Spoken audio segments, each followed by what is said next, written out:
Il y a longtemps, bien longtemps, avant le commencement du monde, il y avait un roi.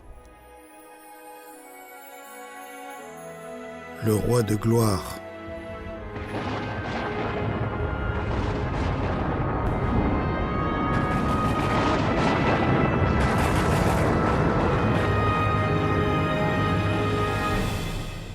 Ce roi était largement, très largement au-dessus de quiconque ou de quoi que ce soit que toi et moi puissions imaginer. Dans l'infinité de l'éternité, il était l'unique roi, et son royaume, l'unique royaume, un royaume de sagesse, de joie, de paix et d'amour parfait. Ce royaume n'avait besoin ni de soleil, ni d'étoiles, puisque le roi lui-même en était la lumière. Si la taille du royaume était sans limite, le nombre de sujets, en revanche, était limité. Certains disent que le roi n'avait aucun sujet. Était-ce vraiment le cas? L'un des mystères de ce roi était que, même lorsque lui seul existait, il n'était jamais seul.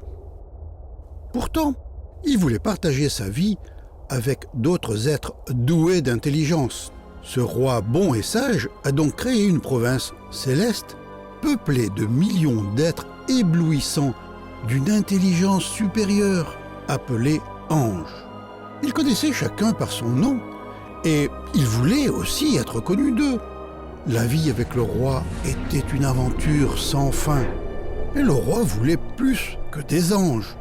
Aussi a-t-il créé un monde délimité par le temps, l'espace et la matière, un univers époustouflant avec une planète scintillante qui deviendrait le domicile d'une communauté de créatures fabuleuses appelées humains. Contrairement aux anges, la famille humaine a commencé avec 2 êtres seulement, un homme et une femme. De même que pour les anges, le roi voulait partager sa vie avec eux.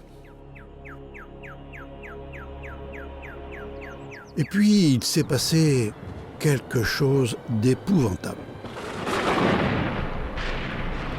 La rébellion a éclaté dans le royaume, premièrement au ciel, puis sur la terre.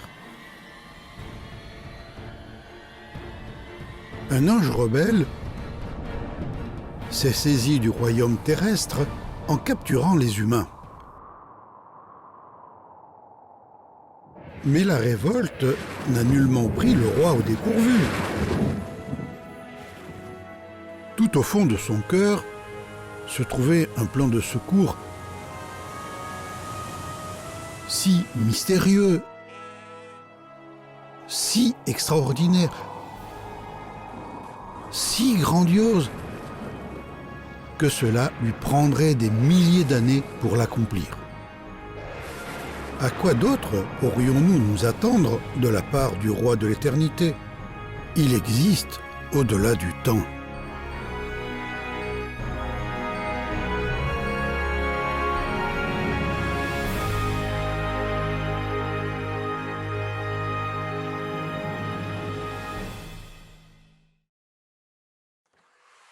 Pour connaître le roi et son plan, il faut connaître son livre.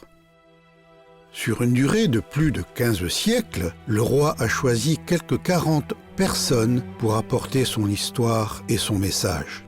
On les appelle prophètes. Le roi leur a transmis ces paroles qu'ils ont écrites sur des parchemins pour qu'elles soient copiées, distribuées et conservées à l'usage des générations futures. Bien que la plupart des prophètes ne se connaissaient pas, leurs écrits forment une seule histoire et un même message. On appelle ces écrits les Saintes Écritures. Sans les Écritures, nous ne pourrions pas nous fier à nous-mêmes pour savoir d'où nous venons, pourquoi nous sommes ici et où nous allons. Pour trouver des réponses à ces questions, il nous faut connaître le livre du roi. Il y a environ 3500 ans, le roi a inspiré un prophète du nom de Moïse à écrire « L'homme ne vivra pas de pain seulement, mais de toute parole que Dieu prononce. » Aujourd'hui, les paroles du roi sont réunies dans un seul livre, la Sainte Bible. Sainte signifie pure, distincte de tout le reste. Bible signifie livre ou ensemble des livres. La Bible est le livre le plus vendu au monde et le plus traduit. L'existence des milliers de papyrus et de parchemins en cuir démontre qu'il s'agit d'un texte ancien, le mieux préservé de tous. Les Écritures se subdivisent en deux parties principales. La première, c'est l'Ancien Testament, dans lequel le roi prédit son plan. La deuxième partie, c'est le Nouveau Testament, dans lequel le roi accomplit son plan. Testament veut dire alliance, contrat ou accord. L'Ancien Testament prédit ce que Dieu envisageait de faire. Le Nouveau Testament rapporte l'accomplissement de son plan. La différence entre l'Ancien Testament et le Nouveau est la différence entre recevoir des photos et des lettres d'un grand roi et recevoir en personne la visite de ce roi. Les Écritures sont d'abord apparues au Moyen-Orient, en Afrique, en Asie et en Europe. Plus tard, aux Amériques et au-delà. Les prophètes sont venus du Moyen-Orient, mais l'histoire et le message qu'ils ont écrits sont valables pour toutes les nations, pour chaque famille, pour chaque personne, pour toi.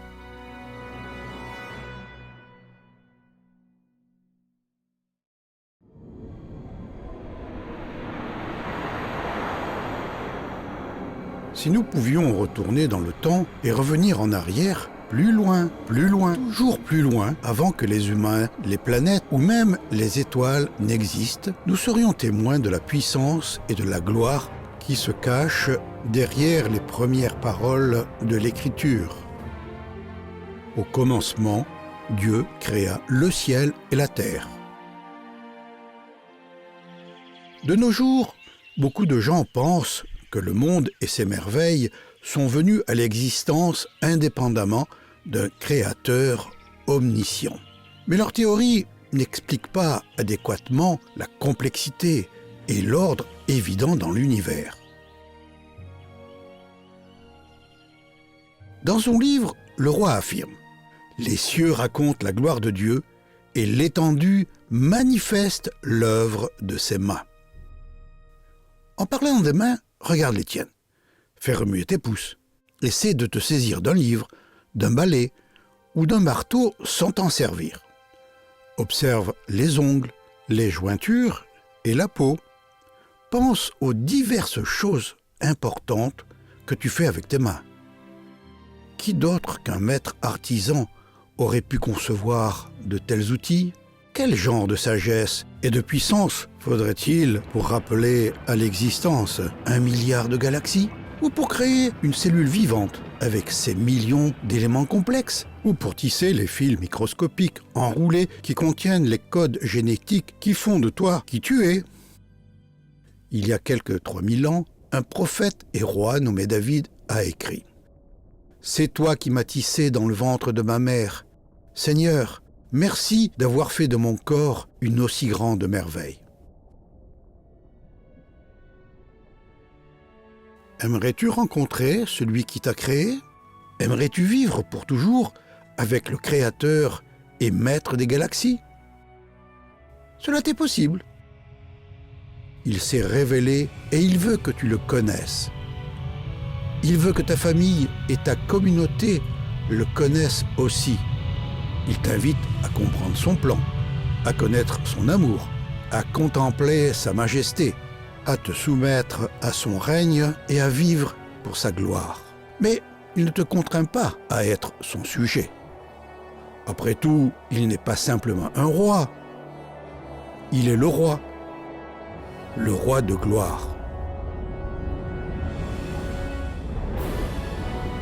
Voici son histoire.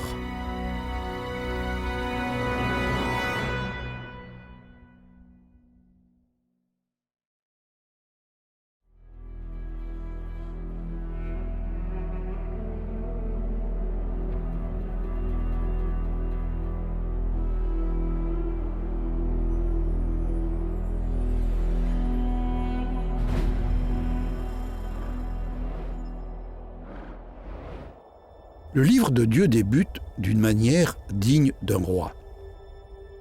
Il nous dit ce qu'il veut que nous sachions, rien de plus. Au commencement, Dieu créa le ciel et la terre.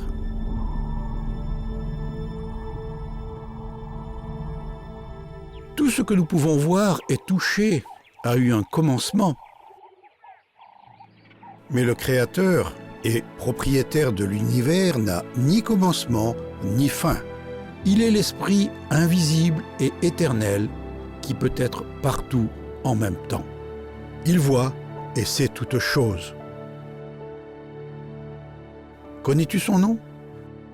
Dieu a plusieurs noms, mais son nom le plus célèbre est l'Éternel.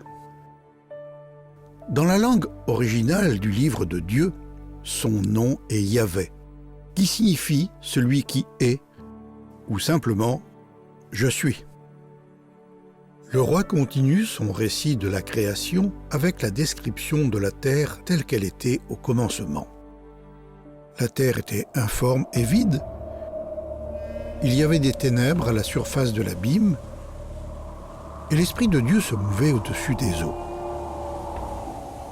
Le moment était venu pour préparer la planète pour les êtres humains.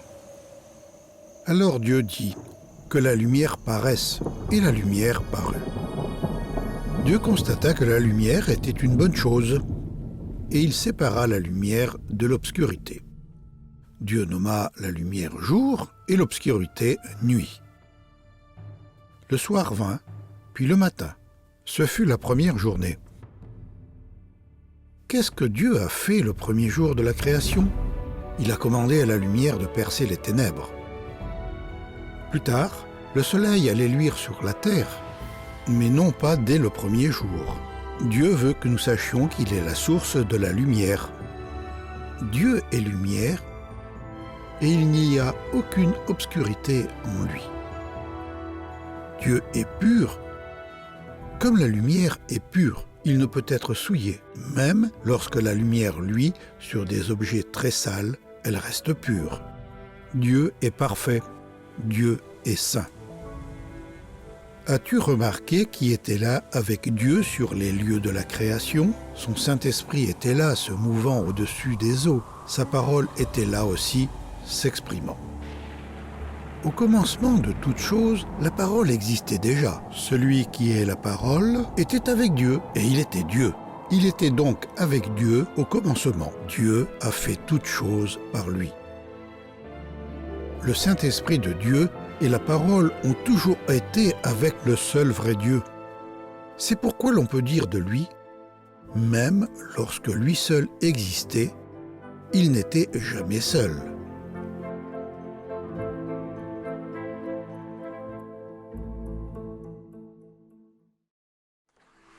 En 6 jours d'affilée, le roi a créé un monde merveilleux, magnifique.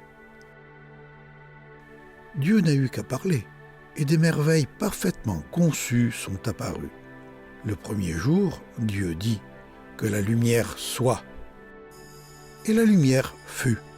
Le deuxième jour, Dieu a fait l'atmosphère de la terre avec le ciel bleu que nous voyons et l'air invisible que nous respirons. Dieu a conçu le ciel avec un mélange parfait de gaz permettant le maintien de la vie, tel que l'oxygène et l'azote. Le troisième jour, Dieu a dit que le sec paraisse, et c'est ce qui s'est produit. Puis Dieu a dit que la terre produise de la végétation. Aussitôt de l'herbe, des plantes, des fleurs et des fruits ont commencé à croître, chacun avec sa propre semence. Le quatrième jour, Dieu a commandé au soleil et à la lune de briller et de marquer les années, les mois et les jours sur terre. Il a aussi fait les étoiles. Le cinquième jour, Dieu a dit que les eaux grouillent d'une foule d'êtres vivants et que les oiseaux s'envolent dans le ciel au-dessus de la terre. Et c'est ce qui s'est produit. Le sixième jour, Dieu a fait les diverses espèces d'animaux sauvages, d'animaux domestiques et de petites bêtes. Il a fait en sorte que chaque créature soit capable de se reproduire selon son espèce et de prendre soin de ses petits. Et Dieu vit que c'était bon. La paix régnait. Au commencement, tous les animaux étaient paisibles. Aucun d'entre eux n'était la proie, ni le prédateur de l'autre. Chaque animal avait la végétation pour nourriture. L'ordre régnait. Comme le roi a une horloge, le soleil se tiendrait à la bonne distance de la terre. La lune changerait constamment entre nouvelle et pleine lune. La terre recyclerait son air, son eau et ses déchets. S'il était géré avec sagesse, le royaume terrestre ne manquerait jamais d'aucune bonne chose. Ce serait le foyer idéal pour l'espèce humaine. Chaque jour de la création nous offre un aperçu de la nature de Dieu. Premier jour. Dieu est saint, il est parfait et pur comme la lumière. Deuxième jour. Dieu est tout-puissant, il a fait et il maintient l'atmosphère. Troisième jour, Dieu est bon, il a créé des milliers de plantes et d'aliments pour nous. Quatrième jour, Dieu est fidèle, le soleil et la lune poursuivent leur orbite.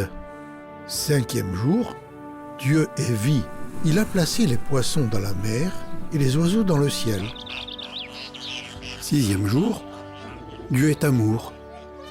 Après que Dieu a créé les animaux, il était temps qu'il forme les créatures sur lesquelles il allait déverser son amour.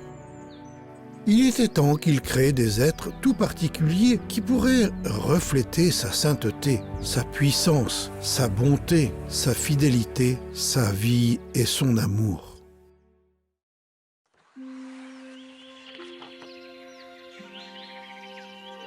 Le sixième jour de la création, le roi a eu une conversation avec lui-même, disant « Faisons l'homme à notre image, selon notre ressemblance, et qu'il domine sur les poissons de la mer, sur les oiseaux du ciel, sur le bétail, sur toute la terre. » Dieu créa l'homme à son image, il le créa à l'image de Dieu, il créa l'homme et la femme.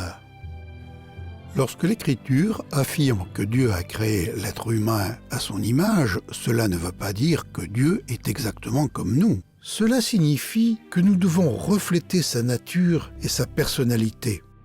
De même que les pièces de monnaie utilisées dans l'Empire romain étaient autrefois marquées de l'image de l'empereur, ainsi l'humanité a été estampée de l'image de Dieu.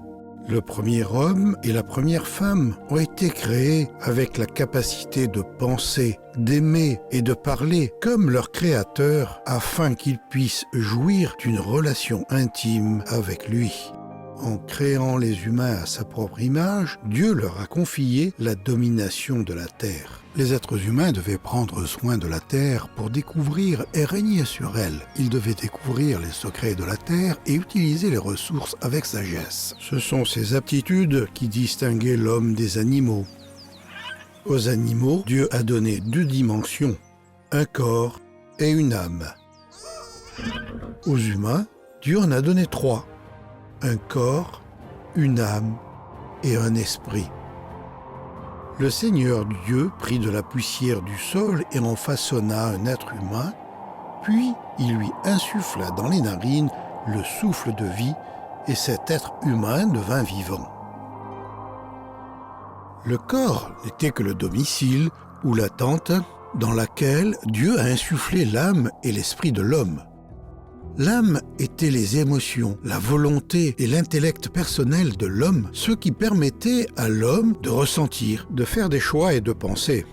L'esprit permettait à l'homme d'être en communion avec Dieu, tandis que le corps équipait l'homme pour interagir avec le monde visible. L'esprit équipait l'homme pour interagir avec le Dieu invisible. Le Seigneur voulait que les humains le connaissent.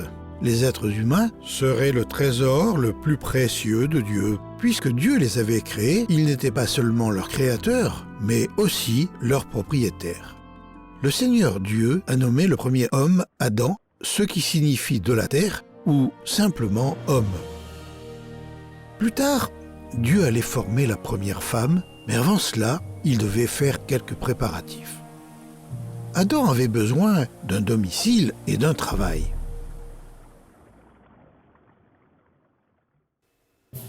Après avoir créé le premier corps humain à partir de la poussière et y avoir insufflé la vie, Dieu a planté un jardin en Éden, quelque part au Moyen-Orient.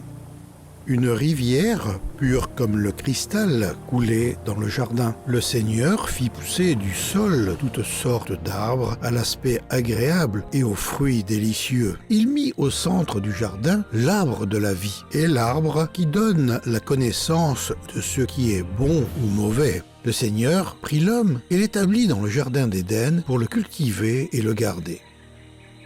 Le Seigneur n'a pas demandé à Adam s'il voulait vivre en Éden. Dieu étant le créateur et le propriétaire d'Adam, il savait ce qui convenait le mieux pour l'homme. Le domicile d'Adam était un régal pour tous les sens. La vue, l'ouïe, l'odorat, le toucher et le goût. Des ruisseaux limpides, des oiseaux aux chants mélodieux, des fleurs parfumées, des fruits juteux, des légumes croustillants, des bois mystérieux. Cela n'était qu'une infime partie des milliards de choses merveilleuses qui n'attendaient qu'à être découvertes. Mais l'homme était fait pour plus qu'explorer et se nourrir. Dieu avait créé Adam pour qu'il soit le chef de la race humaine. Dieu voulait qu'Adam et sa famille règnent avec lui pour toujours. Mais seuls ceux à qui l'on peut confier de petites tâches peuvent ensuite s'en voir confier de plus grandes. Ainsi, Dieu a confié à Adam sa première tâche, prendre soin du jardin. Ce jardin était un lieu parfait. Il n'était infesté ni de ronces, ni de mauvaises herbes, ni d'insectes nuisibles. Le climat était idéal et le sol riche. Cependant, il ne pleuvait jamais. Une brume s'élevait de la terre et arrosait le sol. Dieu a donné aussi à Adam un autre travail, nommer les animaux.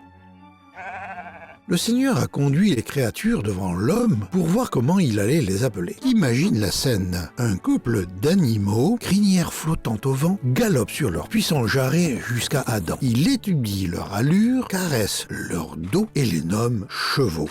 À l'appel du Créateur, un oiseau gigantesque, pourvu d'un bec crochu et d'amples ailes, pique des cieux en sa direction. « Aigle !» dit Adam. Ensuite, une bête au pelage orange rayé de noir s'avance. De quel nom penses-tu qu'Adam l'a appelé ? C'est ainsi que l'homme a donné des noms à tout le bétail, aux oiseaux des cieux et à tous les animaux sauvages. Éden était pour l'homme l'endroit parfait pour apprendre à connaître son Créateur.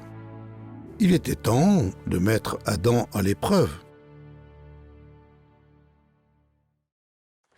Dès le commencement, Dieu et l'homme étaient amis. Mais cette amitié devait être mise à l'épreuve. Le roi de l'univers ne souhaitait pas que son royaume soit rempli de sujets contraints à lui obéir. Dieu aimait Adam et avait des projets formidables en réserve pour lui et sa future famille. Du fait que Dieu voulait la compagnie d'individus et non de simples marionnettes, il a donné à Adam une règle à observer. Tu pourras manger de tous les arbres du jardin, mais tu ne mangeras pas de l'arbre de la connaissance du bien et du mal, car le jour où tu en mangeras, tu mourras certainement. Ce n'était pas une règle difficile à observer. Adam pouvait manger de tous les fruits du jardin à l'exception d'un seul. En obéissant à cette simple règle, Adam pouvait montrer qu'il faisait confiance à son Créateur pour savoir ce qui était mieux pour lui. Selon Dieu, quelle serait la conséquence si Adam désobéissait à cette règle ? Est-ce que Dieu a dit à Adam que s'il mangeait du fruit défendu, il lui faudrait commencer à accomplir des rites religieux et à s'efforcer de faire assez de bonnes œuvres pour contrebalancer les mauvaises ? Est-ce que c'est cela que Dieu avait dit ? Non, absolument pas. Dieu avait dit à Adam, « Le jour où tu en mangeras, tu mourras certainement. » La désobéissance à la loi de Dieu est appelée péché. Si Adam brisait la loi de Dieu, la punition serait la mort. Dans son livre, le roi appelle cela la loi du péché et de la mort. La loi du roi affirme que le péché doit être puni par la mort. La mort signifie séparation. Si Adam désobéissait à l'unique commandement de Dieu, il deviendrait comme une branche séparée de l'arbre qui, à peine brisée, commence à se dessécher et à mourir dès qu'elle est coupée de sa source de vie. Si Adam décidait de faire ce qu'il voulait au lieu de faire ce que le roi de l'univers lui disait de faire, ce serait un acte de rébellion. Ce serait péché. Le péché mettrait fin à l'amitié entre l'homme et Dieu. Le péché conduirait le corps de l'homme à vieillir et à mourir. Le péché séparerait l'esprit, l'âme et le corps de l'homme d'avec Dieu pour toujours. Le péché est mortel.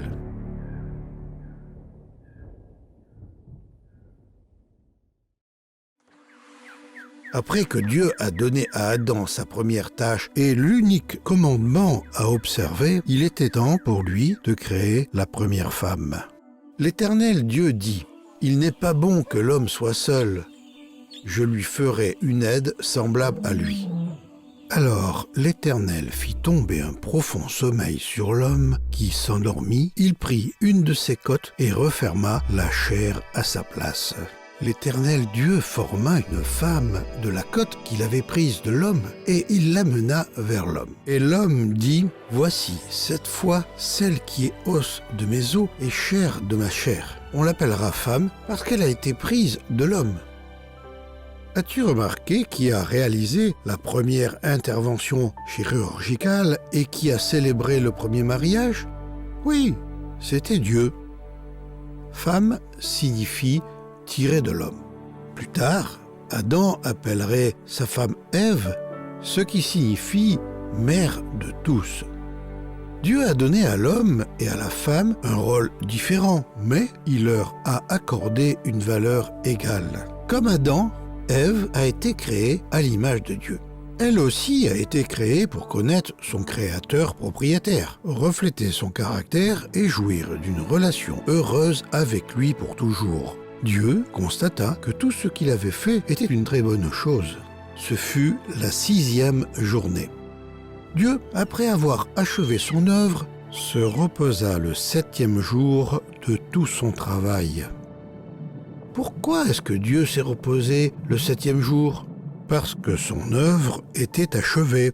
En créant notre monde en 6 jours et en se reposant le 7e jour, Dieu a ainsi instauré la semaine de 7 jours, un cycle de travail et de repos toujours pratiqué aujourd'hui. L'Éternel Dieu se souciait du bien-être d'Adam et d'Ève à la manière d'un père sage et aimant. Chaque soir, il venait dans le jardin pour s'y promener et converser avec eux. L'homme et la femme étaient tous deux nus et ils n'en avaient point honte. Imagine un monde parfait, habité par un couple parfait, jouissant d'une grande intimité avec leur Créateur parfait.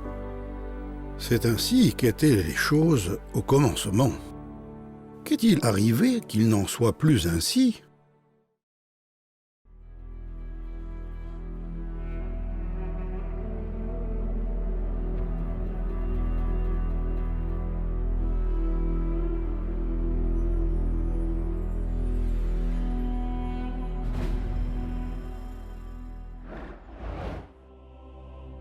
Avant de découvrir pourquoi les choses ont mal tourné sur Terre, il nous faut savoir certaines choses au sujet du ciel.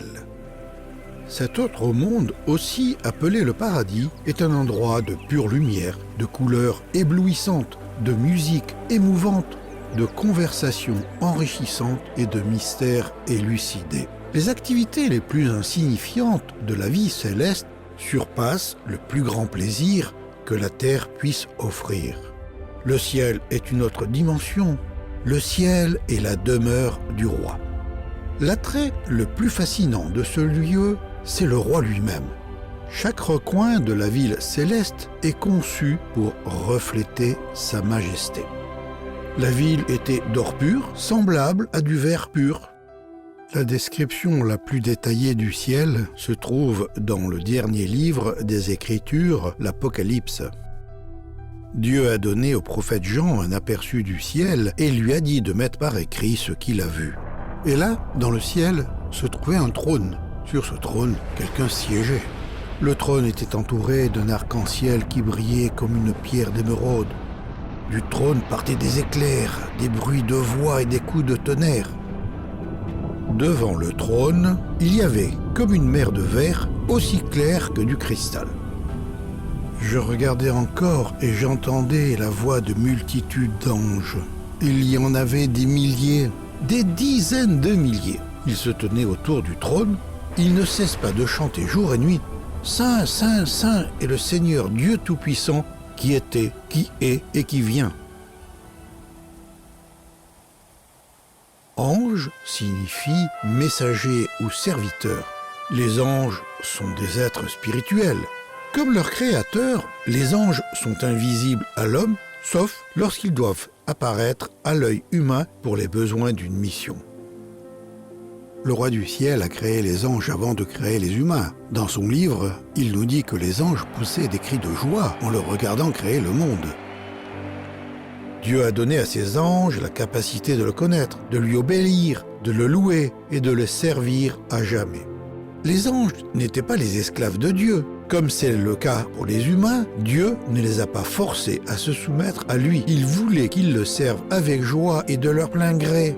Les Écritures nous parlent d'un ange d'un rang très élevé à qui Dieu avait donné une grande intelligence, une grande beauté et un grand pouvoir. Si tu connais l'histoire de cet ange, alors tu sais d'où vient le mal. Lucifer était l'un des chefs parmi les anges. Son nom signifie « porteur de lumière ». Les Écritures du prophète disent, en parlant de Lucifer, « Tu as été un modèle de perfection, avec ta grande sagesse et ton incomparable beauté. » Puis, Lucifer s'est mis à se regarder lui-même au lieu de regarder à son grand roi créateur. Pour la première fois de toutes, un être créé est devenu fier de lui-même, aveuglé par sa propre beauté et son intelligence, et oubliant qu'il avait créé. Lucifer a dit dans son cœur, « J'élèverai mon trône au-dessus des étoiles de Dieu. Je monterai sur le sommet des nues. Je serai semblable au Très-Haut. » Lucifer voulait être le roi. Il voulait que sa volonté soit faite au lieu de celle de Dieu. Le péché était entré dans l'univers.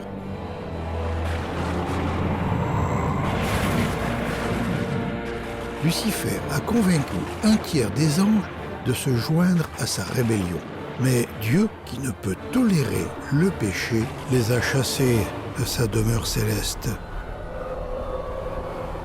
Lucifer fut dès lors appelé Satan, un terme signifiant accusateur. Il est aussi appelé le diable, ce qui signifie trompeur. Les anges mauvais sont appelés démons. Dans un endroit secret et obscur, Dieu a préparé une prison pour le diable et pour ses démons.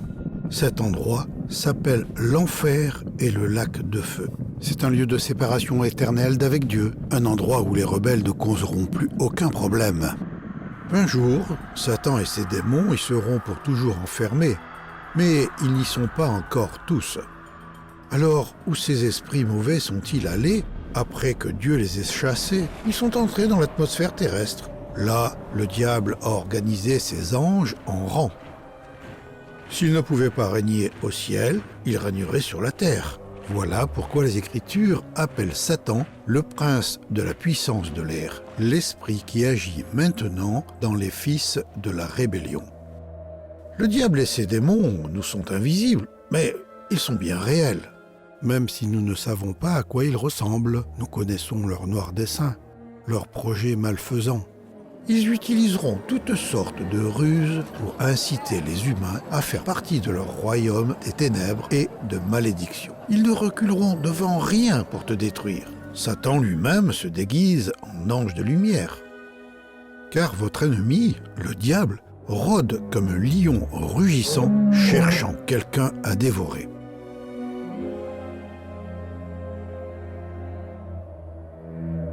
À présent, revenons à l'histoire de nos premiers parents.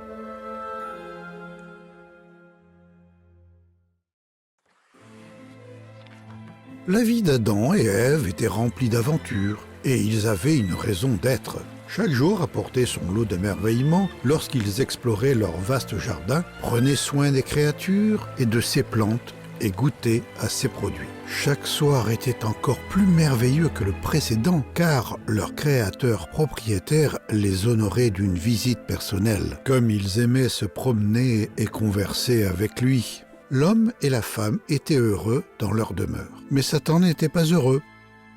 Il haïssait Dieu et il haïssait ces deux créatures qui reflétaient l'image de Dieu. Alors le diable, qui avait échoué à s'emparer du royaume céleste, a formé le projet de s'approprier le royaume terrestre. Si seulement il pouvait amener Adam, le chef de la race humaine, à choisir d'enfreindre la loi de Dieu, mais il n'allait pas tenter Adam directement. Un jour, Ève a entendu une voix. Ce n'était pas celle d'Adam, ce n'était pas celle de Dieu. C'était celle d'un serpent. Pour Ève, un reptile parlant n'était qu'une découverte de plus.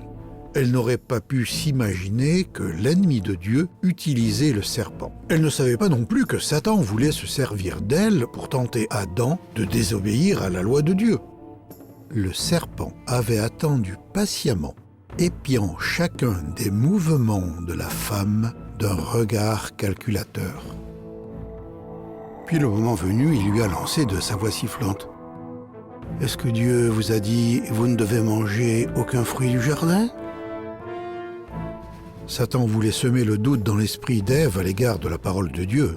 Il voulait aussi qu'Ève pense que Dieu privait elle et son mari de quelque chose de bien. La femme répondit au serpent. « Nous pouvons manger les fruits du jardin, mais quant aux fruits de l'arbre qui est au centre du jardin, Dieu nous a dit « Vous ne devez pas en manger, pas même y toucher, de peur d'en mourir. » Le serpent répliqua « Pas du tout, vous ne mourrez pas, mais Dieu le sait bien. Dès que vous en aurez mangé, vous verrez les choses telles qu'elles sont. Vous serez comme lui, capable de savoir ce qui est bon ou mauvais. » Qu'est-ce qu'Ève allait faire? Dieu a donné à Adam et Ève la liberté de choisir de faire sa volonté ou de faire la leur.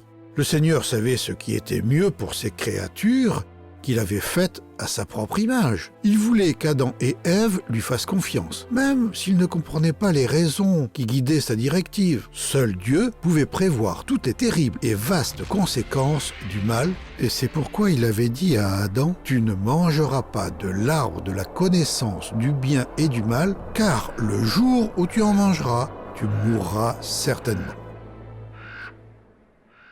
Mais à présent, le serpent disait à Ève « Mais vous ne mourrez point. »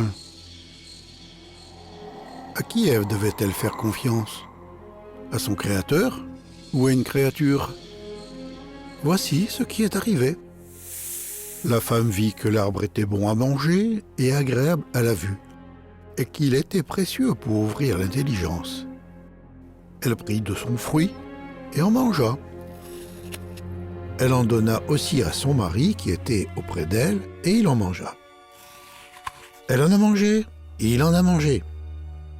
Ève a mangé du fruit défendu parce qu'elle avait été trompée par les ruses de Satan. Adam en a mangé parce qu'il a choisi délibérément de suivre son propre chemin plutôt que celui de Dieu. Au lieu de se soumettre à son Créateur saint et aimant, l'humanité s'était livrée à l'ennemi. Nos premiers parents avaient péché.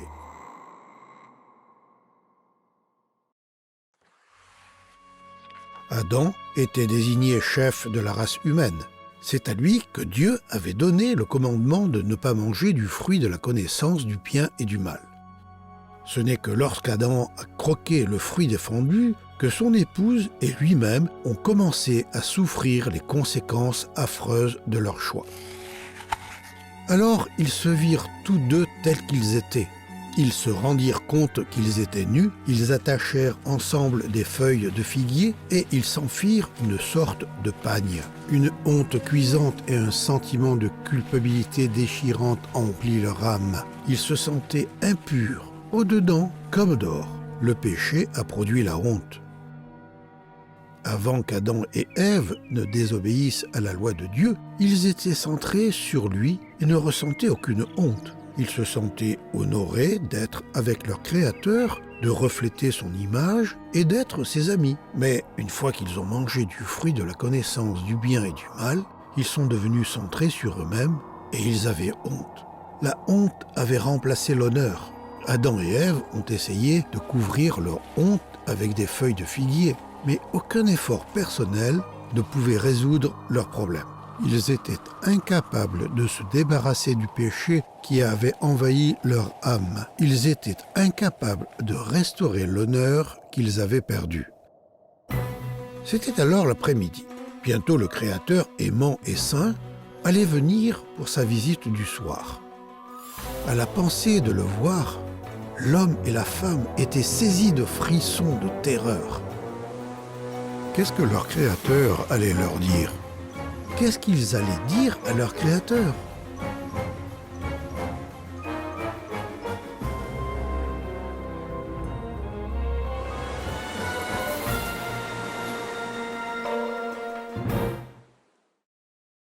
Avant qu'ils ne désobéissent à Dieu, Adam et Ève s'étaient toujours réjouis de voir leur ami et Créateur chaque fois qu'il venait leur rendre visite. À présent, ils avaient peur. Le soir, quand souffle la brise, l'homme et la femme entendirent le Seigneur se promener dans le jardin. Ils se cachèrent de lui parmi les arbres. Tels des enfants désobéissants essayant de se cacher de leurs parents, Adam et Ève ont essayé de se cacher de leur Créateur. Le Seigneur Dieu appela l'homme et lui demanda « Où es-tu » L'homme répondit « Je t'ai entendu dans le jardin. J'ai eu peur car je suis nu et je me suis caché. »« Qui t'a appris que tu étais nu » demanda le Seigneur Dieu. « Aurais-tu goûté aux fruits que je t'avais défendu de manger ?»« C'est la femme que tu m'as donnée pour compagne. C'est elle qui m'a donné ce fruit que j'ai mangé. » Le Seigneur Dieu dit alors à la femme, « Pourquoi as-tu fait cela ?» Elle répondit, « Le serpent m'a trompé et j'ai mangé du fruit. » Pourquoi est-ce qu'Adam et Ève ont voulu se cacher de Dieu ? Parce qu'ils avaient péché. Pourquoi rejetaient-ils le tort de leur péché sur autrui ? Parce qu'ils avaient honte. Adam et Ève ne reflétaient plus la sainte image de Dieu. Au lieu de manifester la sainteté et l'amour de leur Créateur, ils reflétaient à présent la rébellion et l'orgueil du diable. Les premiers êtres humains étaient devenus comme une branche coupée d'un arbre. Leur péché avait brisé leur relation avec le roi de l'univers. Spirituellement parlant, ils étaient morts. Leur péché les avait séparés de la source de la vie éternelle. Physiquement, ils étaient toujours en vie, mais leur vieillissement avait déjà commencé. Le pouvoir de la mort avait envahi leur corps. Et quelle était la cause de cette mort et de cette destruction ? Le péché.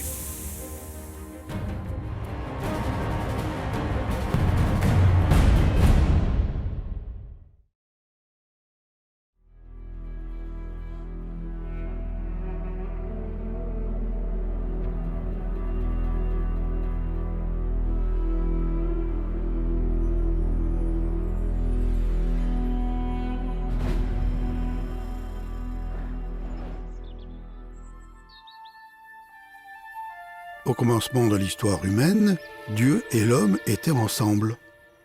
La paix et la joie régnaient. Puis l'homme a désobéi à la loi de Dieu.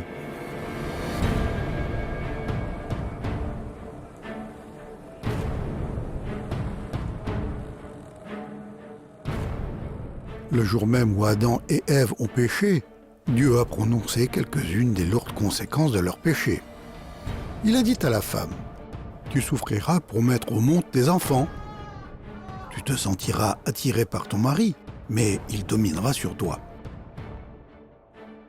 Avant que le péché n'entre en scène, Ève jouissait de l'amour désintéressé de son mari et du soin qu'il lui prodiguait. Mais à présent, leur nature, contaminée par le péché, allait gâter les joies du mariage. Ensuite, Dieu dit à l'homme, « Par ta faute, le sol est maintenant maudit. Tu auras beaucoup de peine à en tirer la nourriture pendant toute ta vie. Il produira pour toi des épines et chardons. Tu gagneras ton pain à la sueur de ton front, jusqu'à ce que tu retournes à la terre d'où tu as été tiré, car tu es fait de poussière et tu retourneras à la poussière. » À cause de leur péché, Adam et Ève avaient perdu la domination sur la terre. À présent, leur monde allait inclure des ronces, des douleurs, des tristesses, des maladies et la mort. Certains ont tant l'habitude de telles souffrances qu'ils les acceptent comme faisant partie du cours normal de la vie.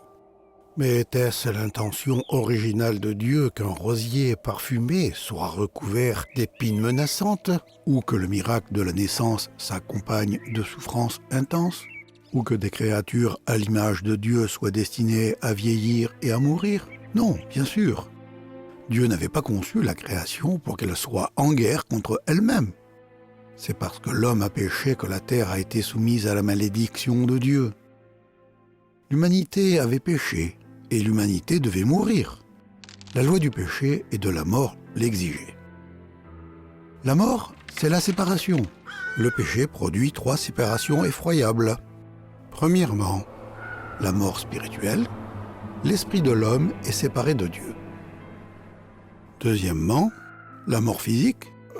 L'esprit de l'homme et son âme sont séparés de son corps et de ceux qu'il aime.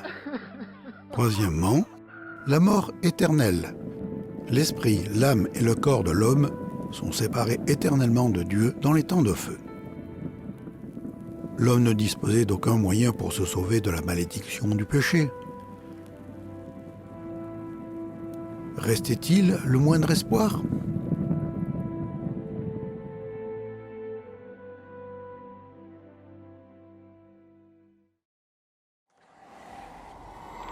Satan s'était emparé du trésor particulier du roi, mais le roi avait un plan secret pour le racheter.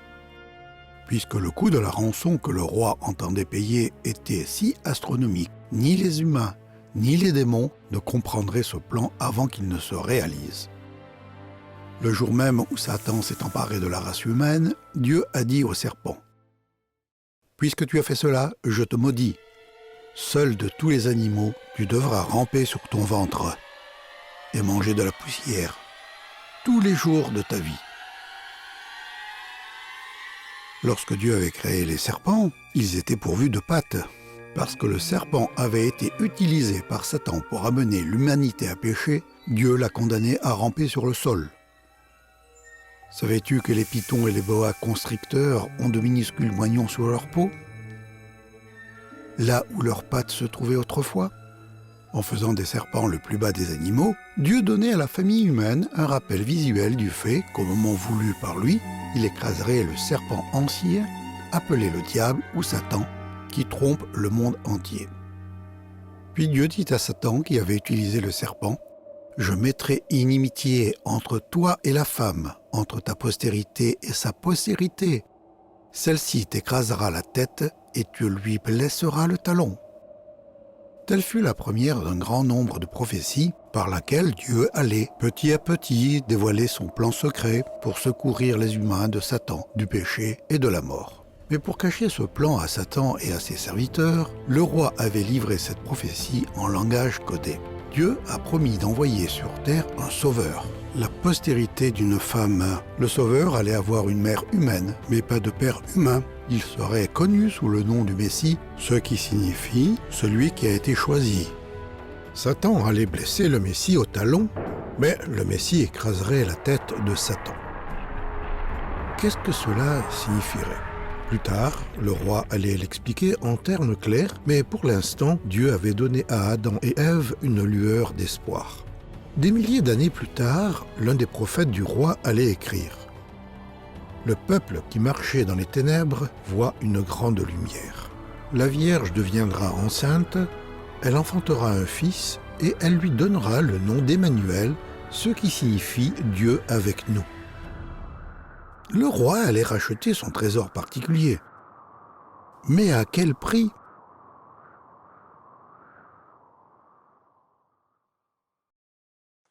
Te rappelles-tu ce qu'ont fait Adam et Ève après avoir mangé du fruit défendu ?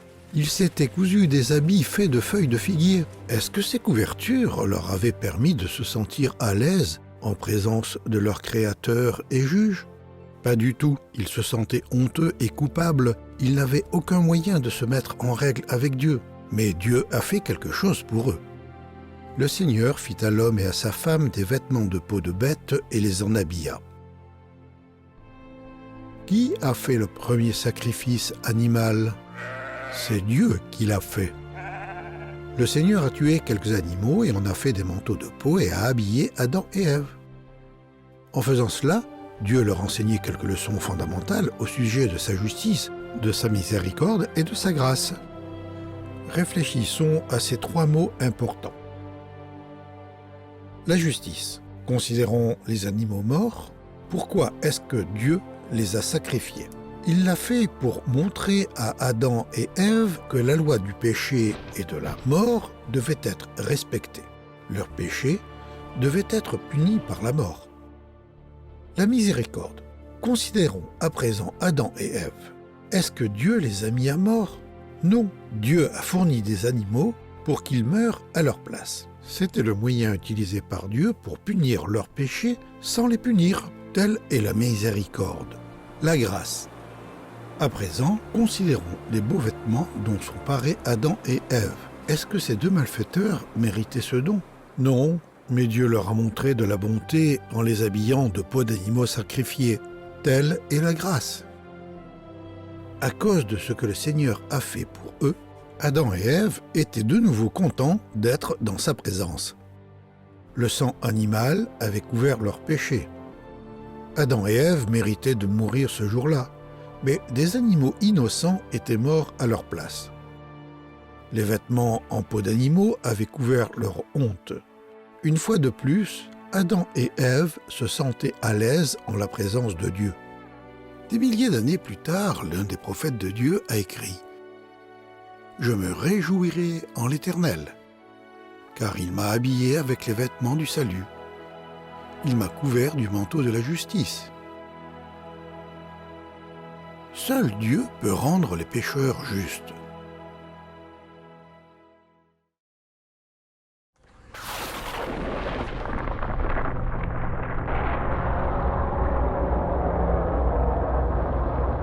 Lorsque Dieu a chassé les anges rebelles du ciel, leur condamnation a été scellée. Ces êtres spirituels qui avaient vécu dans la lumière éclatante du ciel n'avaient aucune excuse pour leurs péchés. En revanche, dans le cas des humains contaminés par le péché, le Seigneur avait un plan pour les ramener à lui s'il voulait bien lui faire confiance. Le péché n'était cependant pas sans conséquences. De même que Dieu avait chassé Lucifer et ses anges mauvais du paradis céleste, de même Dieu a chassé l'homme et la femme du paradis terrestre. Puis après l'en avoir expulsé, le Seigneur plaça des chérubins en sentinelle devant le jardin d'Éden. Ceux-ci, armés de l'épée flamboyante et tourbillonnante, devaient garder l'accès de l'arbre de la vie. L'arbre de la vie était l'autre arbre particulier au milieu du jardin. Seuls des êtres parfaits pouvaient en manger. Adam et Ève n'étaient plus parfaits, ils avaient péché et devaient donc vieillir et mourir. Notre grand Dieu créateur est saint. Cela signifie qu'il est pur, sans tache et juste. Du fait de sa nature sainte et de ses saintes lois, Dieu doit punir le péché de la mort, la séparation de la source de vie. Certains s'imaginent que Dieu est si grand qu'il n'a pas besoin de tenir compte des lois qu'il a lui-même établies. Imagine une cour de justice où le juge refuse d'appliquer les lois du pays. Dirais-tu de lui que c'est un grand juge ? Imagine un match de football où l'arbitre ne se soucie pas d'appliquer les règles du jeu. Dirais-tu de lui que c'est un grand arbitre ou un mauvais ? Satan voulait qu'Ève croie que son Créateur n'allait pas appliquer ses règles, qu'il ne punirait pas de mort ceux qui désobéiraient à ses lois. Mais le roi, le juste, juste de l'univers, tient toujours sa parole. Dieu est grand. Vous pouvez lui faire confiance. La justice et l'équité sont la base de ton trône. La bonté et la fidélité sont devant ta face. Essaie de répondre à cette énigme. Que peuvent faire Satan et les humains que le Seigneur Dieu ne peut faire? Essaie de répondre à cette énigme. Que peuvent faire Satan et les humains que le Seigneur Dieu ne peut faire? Voilà la réponse de Dieu. Je ne romprai pas mon engagement. Je ne reviendrai pas sur ce que j'ai promis.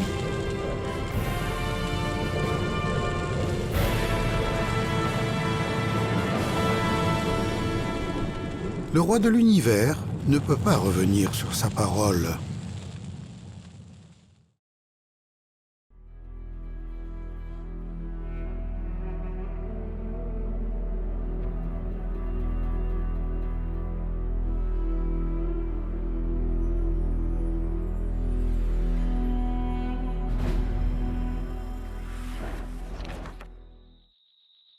En dehors du jardin, le monde était tout de même un endroit merveilleux.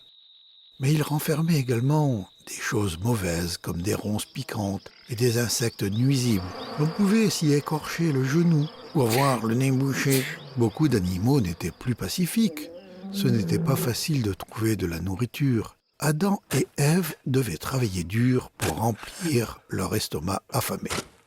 Ils connaissaient aussi des moments de bonheur et de joie.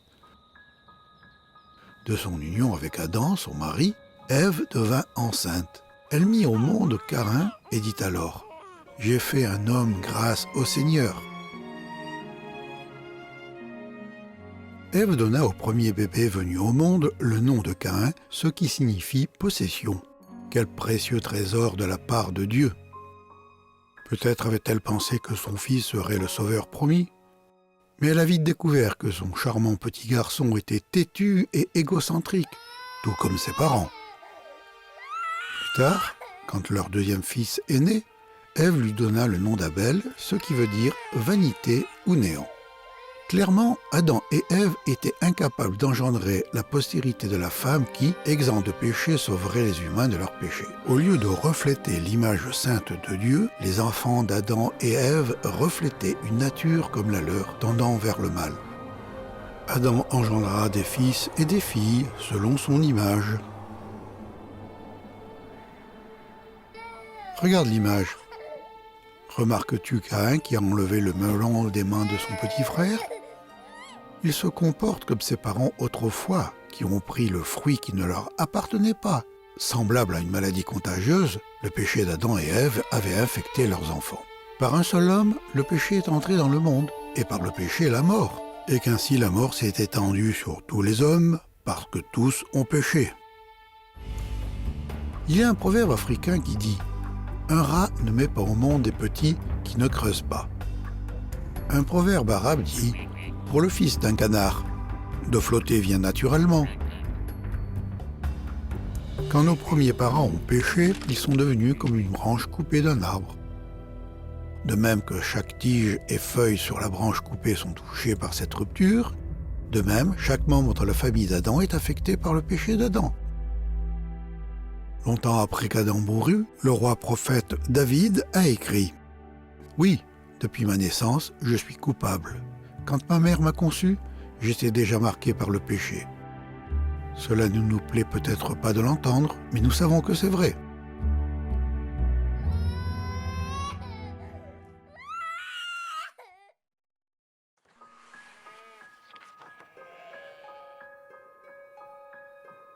Adam et Ève ont eu beaucoup de fils et de filles.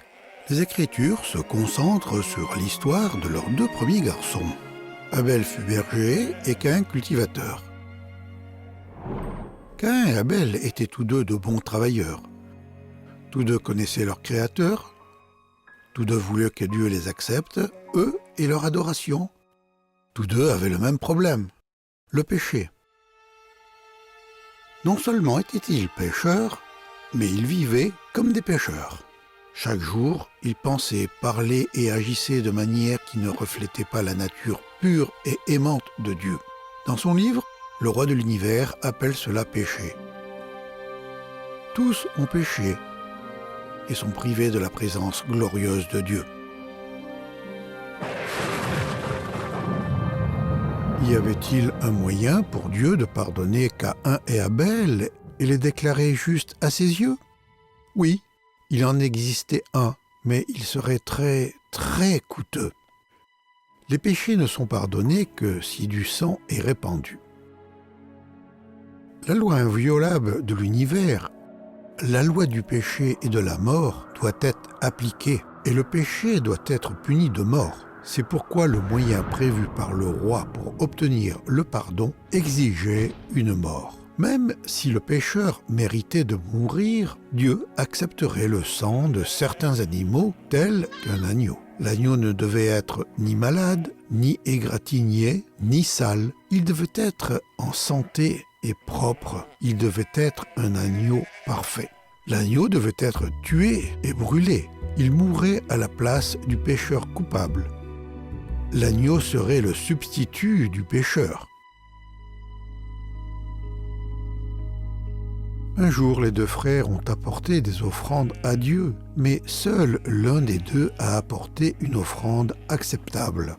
Au bout de quelque temps, Caïn fit à l'Éternel une offrande de fruits de la terre. Et Abel, de son côté, en fit une des premiers-nés de son troupeau et de leur graisse. Selon toi, quelle offrande Dieu a-t-il acceptée?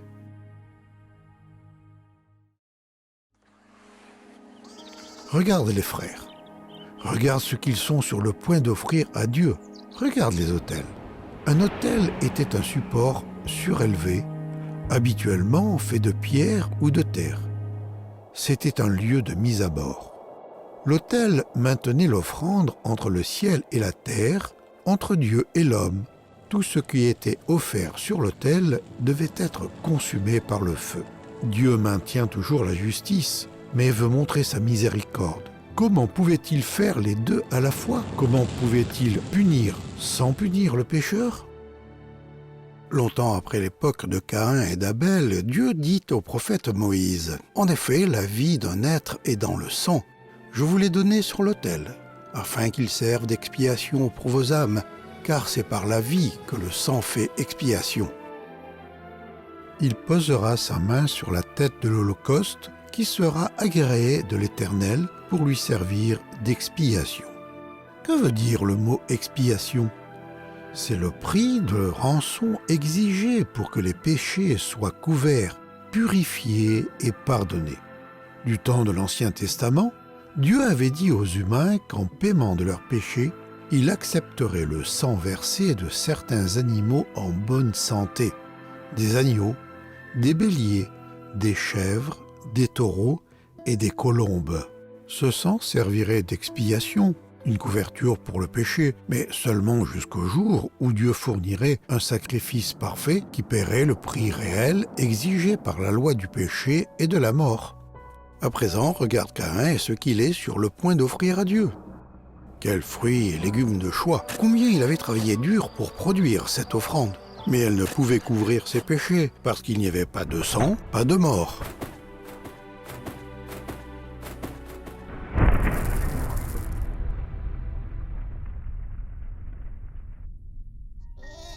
Regarde Abel et son offrande. Quel triste spectacle! Le petit agneau est lié et sur le point de mourir. Vois-tu Abel qui pose sa main sur la tête de l'agneau? Parce qu'Abel croyait au plan de Dieu, Dieu a ôté tous ses péchés et les a mis sur l'agneau. Abel remercie le Seigneur d'accepter le sang de l'agneau comme couverture pour son péché alors qu'il méritait la mort. La loi de Dieu exigeait que tous les pécheurs soient punis de mort. Mais Dieu, dans sa justice et sa miséricorde, accepterait la mort de l'agneau à leur place. Dieu appelle cela la loi de l'offrande pour le péché. La loi de l'offrande pour le péché libérait Abel de la loi du péché et de la mort. Mais qu'en est-il de Caïn?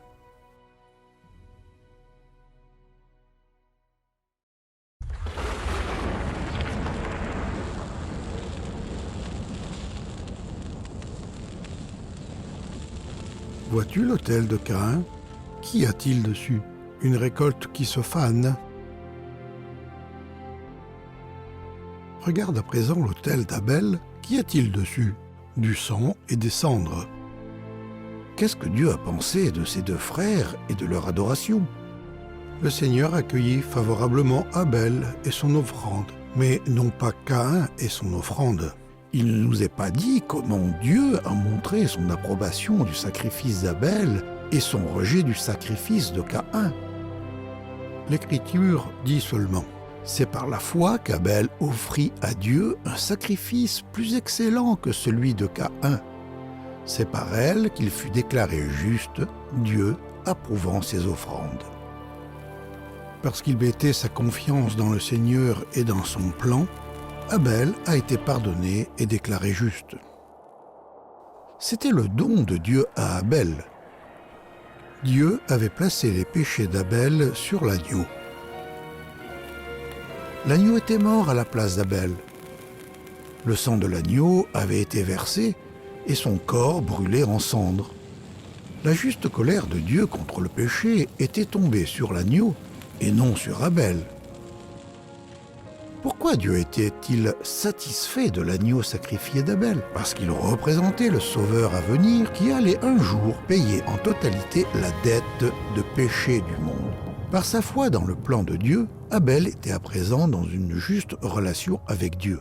Plus tard, quand Abel mourrait, au lieu d'être séparé de Dieu pour toujours, il allait être avec Dieu qui était à présent son ami. La loi de l'offrande pour le péché avait triomphé de la loi du péché et de la mort. Caïn s'était approché de Dieu par ses prières, mais il n'avait pas tenu compte de la loi de Dieu qui dit que le péché doit être puni de mort. Caïn était religieux, mais sa relation avec Dieu n'était pas bonne. La loi du péché et de la mort planait toujours au-dessus de lui comme un nuage sombre. S'il ne faisait pas confiance à Dieu et à son plan, il ne connaîtrait jamais Dieu comme ami. Il aurait à lui faire face comme son juge. Certains essaient de défendre Caïn en disant « Caïn était agriculteur, il a apporté ce qu'il avait en main, mais Dieu ne voulait pas de ce qu'il avait. Caïn aurait pu échanger quelques fruits de sa récolte contre l'un des agneaux d'Abel, ou bien il aurait pu placer sa main sur l'agneau d'Abel et adorer Dieu au pied du même autel. » Qu'est-ce que Caïn allait faire? Allait-il se repentir et venir à Dieu avec la bonne offrande?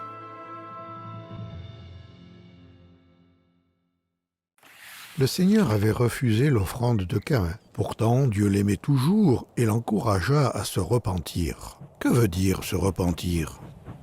Imagine que tu voudrais te rendre à une certaine ville. Après être monté à bord, tu t'aperçois que tu n'es pas dans le bon train. Que fais-tu? Tu reconnais ton erreur, tu descends de ce train et tu montes dans le bon. C'est ce que veut dire se repentir. Se repentir veut dire changer de pensée, se détourner de ce qui est faux et se soumettre à ce qui est vrai.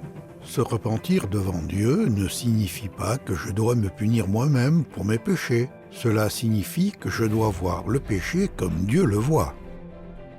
Dieu voulait que Caïn se repente, qu'il cesse de se confier en sa propre voie et qu'il mette sa confiance dans le plan de Dieu et qu'il le suive. Caïn fut très irrité et son visage fut abattu.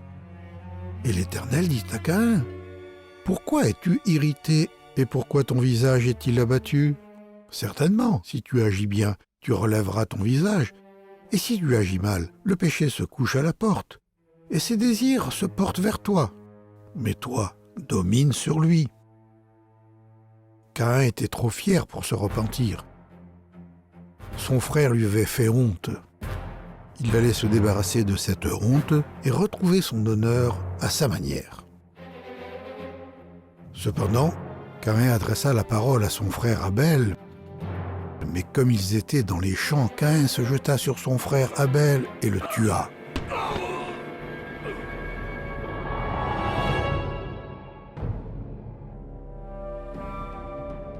L'Éternel dit à Caïn: « Où est ton frère Abel ?»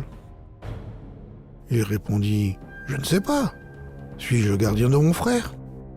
Et Dieu dit: « Qu'as-tu fait ? La voix du sang de ton frère crie de la terre jusqu'à moi. » L'âme et l'esprit d'Abel étaient allés vers le Seigneur, mais son corps allait retourner dans la poussière jusqu'à un jour futur où Dieu transformerait cette poussière en un corps glorieux fait pour l'éternité. Quant à Caïn, Dieu lui a donné une autre possibilité de se repentir, mais Caïn l'a refusé. Alors Caïn partit loin de la présence du Seigneur. Dans un esprit de rébellion et d'orgueil, Caïn est allé vers l'Orient et a construit une ville.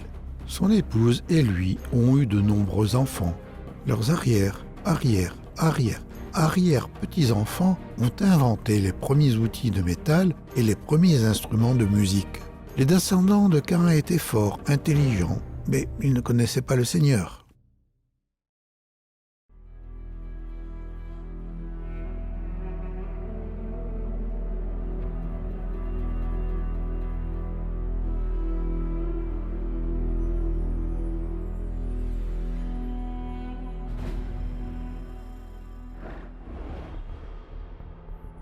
Dix longues générations après le premier péché d'Adam, Dieu a fait ce triste compte-rendu de la famille humaine. Les hommes étaient de plus en plus malfaisants dans le monde et les penchants de leur cœur les portaient de façon constante et radicale vers le mal. Mais une famille sur terre faisait encore confiance à Dieu. Noé trouva grâce aux yeux de l'Éternel. Alors Dieu dit à Noé: « La fin de toute chair est arrêtée devant moi, car ils ont rempli la terre de violence. Voici, je vais les détruire avec la terre. Fais-toi une arche de bois de gopher. Tu disposeras cette arche en cellules et tu l'enduiras de poids en dedans et en dehors. Voici comment tu la feras. » Cette vaste embarcation à 3 niveaux, d'une fois et demie la taille d'un terrain de football, serait assez grande pour loger une paire de chaque espèce animale et 7 paires d'animaux convenant pour les offrandes pour le péché. L'arche avait un système de ventilation et une grande porte. Tout un siècle durant, avec l'aide de son épouse, de ses 3 fils et de leur épouse, Noé construisit l'arche. Tandis qu'il travaillait, Noé avertissait le monde du jugement à venir, mais on ne faisait que se moquer de lui. Enfin, l'arche était prête. La famille de Noé y avait entassé des réserves. Dieu a amené les animaux, les reptiles, les insectes et les oiseaux.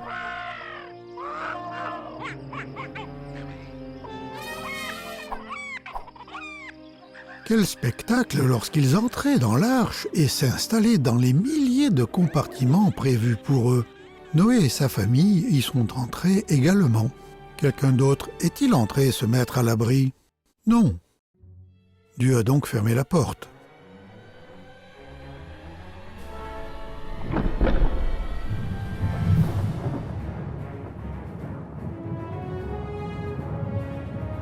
Des nuages menaçants ont enveloppé le globe, des éclairs ont illuminé le ciel et le tonnerre a grondé. Les eaux souterraines jaillirent impétueusement de toutes les sources et les vannes du ciel s'ouvrirent en grand. Il se mit à pleuvoir sur la terre. La pluie allait durer 40 jours et 40 nuits. Ce fut la plus grande catastrophe naturelle de l'histoire. À l'exception de 8 personnes à l'abri dans l'arche, toute l'humanité a péri. Un monde incrédule et orgueilleux a appris trop tard la vérité.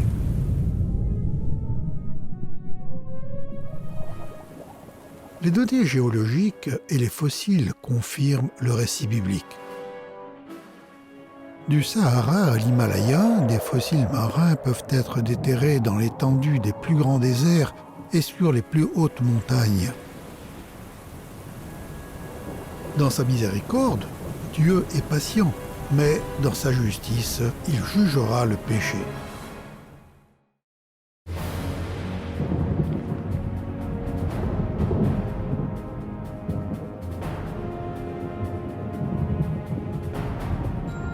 Qu'est-il donc arrivé à Noé, à sa famille ainsi qu'aux animaux logés dans l'arche ?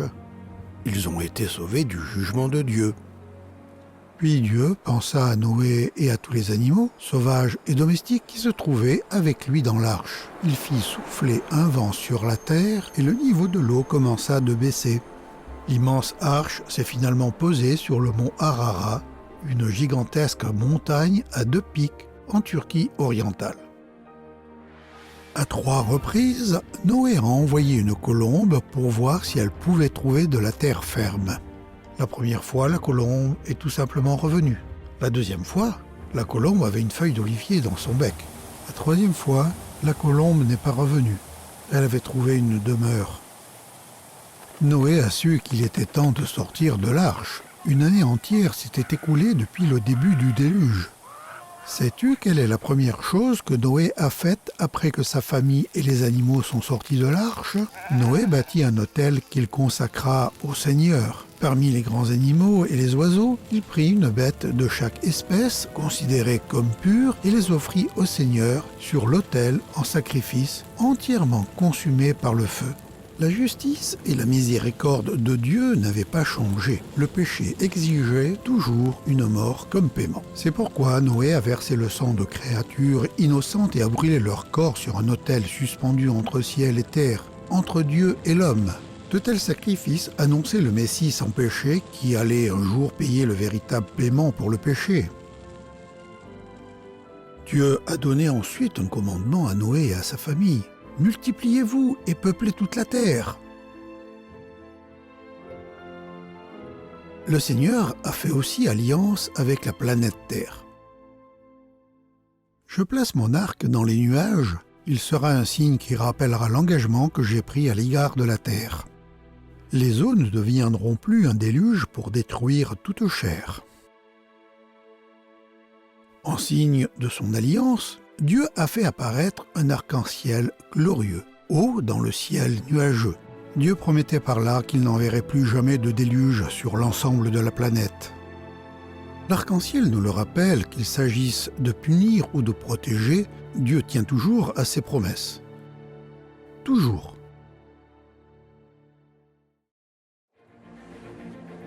Même après avoir reçu la bénédiction de nouveau départ, en l'espace de quelques générations, la plupart de l'humanité s'était détournée du Seigneur pour suivre sa propre voie.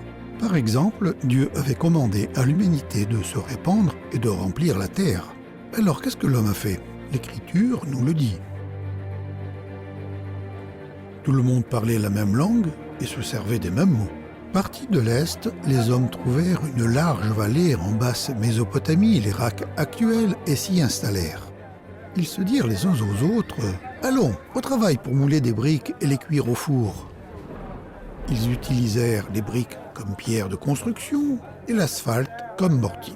Puis ils se dirent « Allons au travail pour bâtir une ville avec une tour dont le sommet touche au ciel. Ainsi nous deviendrons célèbres et nous éviterons d'être dispersés sur toute la surface de la terre. » Au lieu de louer le grand nom du Seigneur, les bâtisseurs de la ville voulaient qu'on les loue eux. Comme Satan, ils étaient sous l'emprise de l'orgueil et de la rébellion. En cherchant à construire une tour qui touche au ciel, ils agissaient comme les gens religieux d'aujourd'hui qui espèrent atteindre le ciel par leurs efforts personnels. Comme Caïn, ces gens étaient religieux, mais ils ne tenaient pas compte du plan de Dieu pour obtenir le pardon et la justice. Ils ne mettaient pas leur confiance en Dieu et en son plan. Aussi le Seigneur dit « Allons, descendons mettre le désordre dans leur langage et empêchons-les de se comprendre les uns les autres. » Le Seigneur les dispersa de là sur l'ensemble de la terre,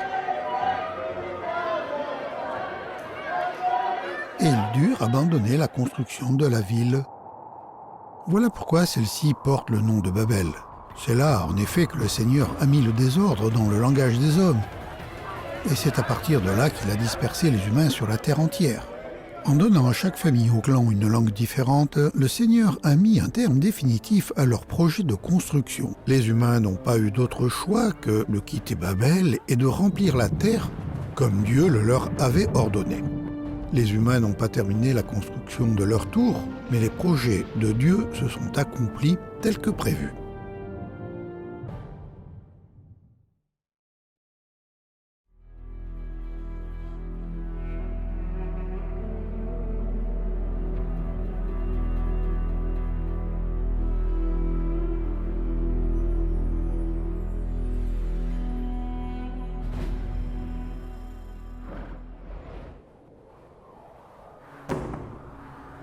10 générations s'étaient écoulées depuis le temps du prophète Noé.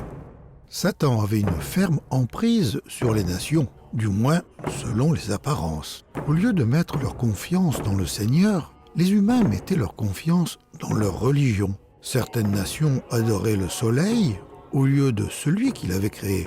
D'autres se prosternaient devant la lune. C'était environ 1925 ans avant Jésus-Christ. Dans un pays au nord-est de l'Arabie vivait un vieillard nommé Abram. Plus tard, Dieu a changé son nom à Abraham, ce qui signifie « père d'une multitude ». Abraham avait 75 ans, Sarah, son épouse, avait 65 ans et elle n'avait pas d'enfant. Leurs parents et voisins étaient idolâtres. Ils adoraient les choses créées au lieu du Créateur. Un jour, le Seigneur a dit à Abraham « Va-t'en de ton pays, de ta patrie et de la maison de ton père, dans le pays que je te montrerai. Et je ferai de toi une grande nation, et je te bénirai. Je rendrai ton nom grand, et tu seras une source de bénédiction. Je bénirai ceux qui te béniront, et je maudirai ceux qui te maudiront, et toutes les familles de la terre seront bénies en toi. » Le Seigneur voulait faire une alliance avec Abraham. S'il acceptait de quitter la famille de son père et de se rendre dans un pays inconnu, le Seigneur allait faire de grandes choses avec lui. Premièrement, Dieu allait faire d'Abraham le père d'une grande nation.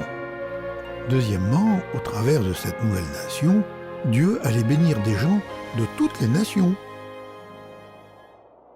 Si Abraham faisait confiance au Seigneur et le suivait, il deviendrait le père d'une nation de laquelle sortiraient les prophètes, les Écritures et le Sauveur du monde. Qu'est-ce qu'Abraham a fait ?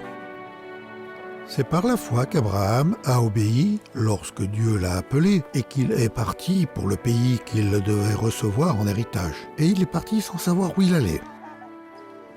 Ce n'était pas facile pour Abraham et son épouse de quitter leur famille et de tourner le dos à la religion familiale. Pourtant, ils ont choisi d'endurer les critiques de leur communauté afin de suivre le seul vrai Dieu. Faire confiance et obéir à Dieu n'est pas toujours facile, mais c'est toujours le meilleur choix.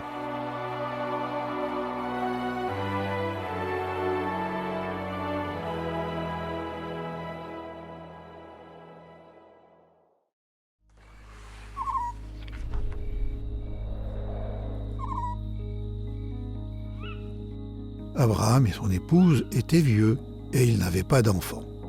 Pourtant, le Seigneur avait promis de faire d'Abraham le père d'une grande nation. Comment Abraham a-t-il réagi à la promesse impossible de Dieu ? Abraham eut confiance en Dieu et cela lui fut compté comme justice, et il a été appelé ami de Dieu. Comme tous les descendants d'Adam, Abraham était pécheur, mais comme Abel et Noé, Abraham a offert à Dieu des offrandes pour le péché. Parce qu'Abraham croyait au Seigneur et en ses promesses, Dieu a crédité la justice au compte d'Abraham au ciel et il lui a donné le cadeau de la vie éternelle. Sarah aussi a mis sa confiance dans le Seigneur et Dieu l'a déclarée juste elle aussi.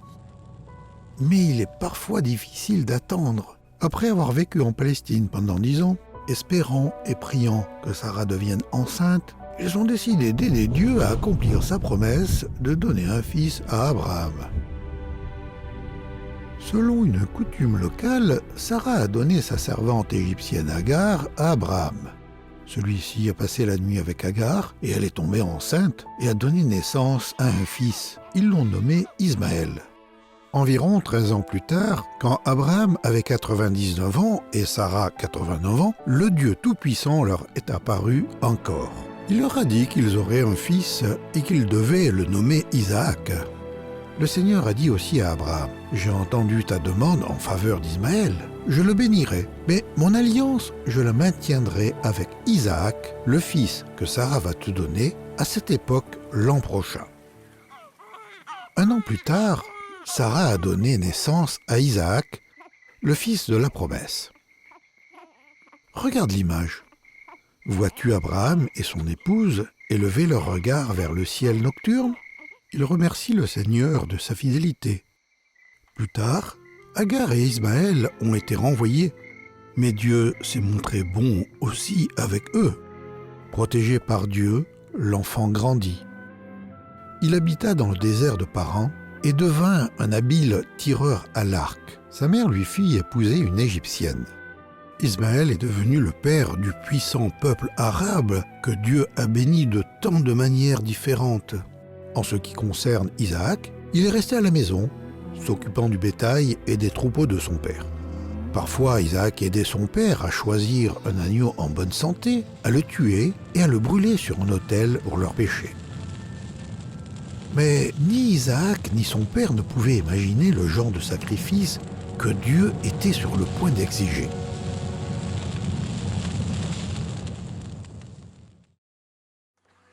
Dieu avait projeté d'utiliser Abraham et son fils pour montrer au monde certaines prophéties et images de son plan pour secourir les pécheurs du péché et de la mort. Dieu avait aussi projeté de mettre à l'épreuve la foi d'Abraham à l'extrême, en lui demandant de faire quelque chose d'épouvantable, quelque chose dont le sens ne serait évident qu'une fois l'épreuve terminée. À ce moment dans sa vie, Abraham avait une confiance absolue dans le Seigneur. Abraham connaissait Dieu. Abraham savait que Dieu est bon et juste. Cependant, est-ce qu'Abraham allait être capable de faire confiance à Dieu et de lui obéir, même si ce que Dieu lui demandait de faire semblait mal? Voici le récit de cette épreuve tiré directement des Écritures. Par la suite, Dieu mit Abraham à l'épreuve. Il l'appela et Abraham répondit « Oui, je t'écoute. » Dieu reprit « Prends ton fils Isaac, ton fils unique que tu aimes tant, va dans le pays de Moria, sur une montagne que je t'indiquerai, et là, offre-le-moi en sacrifice. »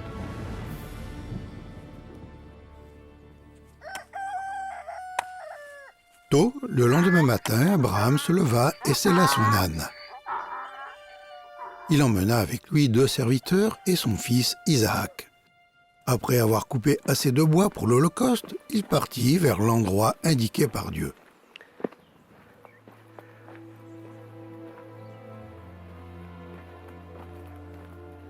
Le 3e jour, Abraham, levant les yeux, vit au loin l'endroit. Il dit alors au serviteur, « Restez ici avec l'âne. Mon fils et moi, nous irons là-haut pour adorer Dieu, puis nous vous rejoindrons. » Abraham chargea sur son fils Isaac le bois du sacrifice. Lui-même portait des braises pour le feu et un couteau. Et ils marchèrent tous deux ensemble. Alors Isaac, parlant à Abraham son père, dit « Mon père !» Et il répondit « Me voici, mon fils. » Isaac reprit « Voici le feu et le bois. Mais où est l'agneau pour l'Holocauste ?» Abraham répondit « Mon fils, Dieu se pourvoira lui-même de l'agneau pour l'Holocauste. » Et ils marchèrent tous deux ensemble.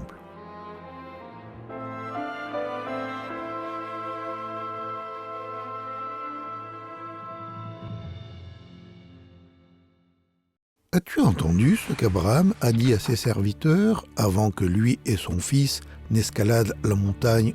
« Mon fils et moi, nous irons là-haut pour adorer Dieu, puis nous vous rejoindrons. » Comment le fils d'Abraham aurait-il pu les rejoindre s'il allait être mis à mort et si son corps allait être brûlé ?